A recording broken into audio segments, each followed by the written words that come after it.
पंधरे खिंडीत धावत्या सीएनजी बसला भीषण आग, प्रवाशांची थरारक सुटका, जीवितहानी टळली. नीरा बारामती मार्गावरील पंधरे खिंडीत आज पहाटेच्या सुमारास धावत्या सीएनजी बसला अचानक भीषण आग लागल्याने एकच खळबळ उडाली.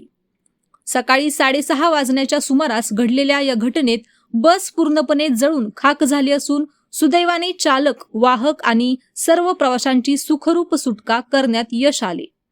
मिळालेल्या प्राथमिक माहितीनुसार बस पंधरे खिंडीतून नीराच्या दिशेने जात असताना अचानक वाहनातून धूर निघत असल्याचे चालकाच्या निदर्शनास आले.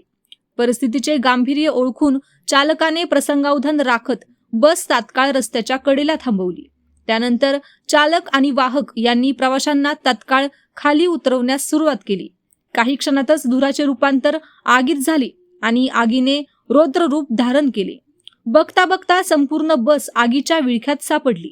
आग इतकी भीषण होती की काही वेळातच बस जळून खाक झाली. घटनेची माहिती मिळताच स्थानिक नागरिकांनी घटनास्थळी धाव घेतली. तसेच अग्निशमन दल आणि संबंधित यंत्रणांनाही कळविण्यात आले. या दुर्घटनेत बसचे मोठ्या प्रमाणावर नुकसान झाले असून बसचा केवळ लोखंडी सांगाडा शिल्लक राहिल्याचे प्रत्यक्षदर्शींनी सांगितले.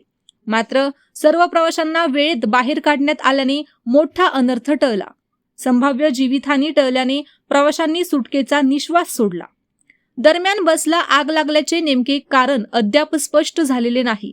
सीएनजी यंत्रणेमध्ये बिघाड झाला होता की अन्य काही तांत्रिक कारणामुळे आग लागली याचा तपास संबंधित यंत्रणांकडून सुरू करण्यात आला आहे. या घटनेमुळे काही काळ वाहतुकीवर परिणाम झाला होता. पंधरे खिंडीतील या घटनेने प्रवाशांमध्ये भीतीचे वातावरण निर्माण झाले असून सार्वजनिक वाहतुकीतील वाहनांच्या सुरक्षिततेबाबत पुन्हा एकदा प्रश्न उपस्थित झाले आहेत. चालकाच्या प्रसंगावधानामुळे आणि प्रवाशांच्या सतर्कतेमुळे मात्र एक मोठी दुर्घटना टळल्याची भावना व्यक्त होत आहे. अशाच नवनवीन बातम्या पाहण्यासाठी बारामती वार्तापत्र चॅनलला लाईक करा, शेअर करा, सबस्क्राईब करा आणि बेल आयकॉन प्रेस करा.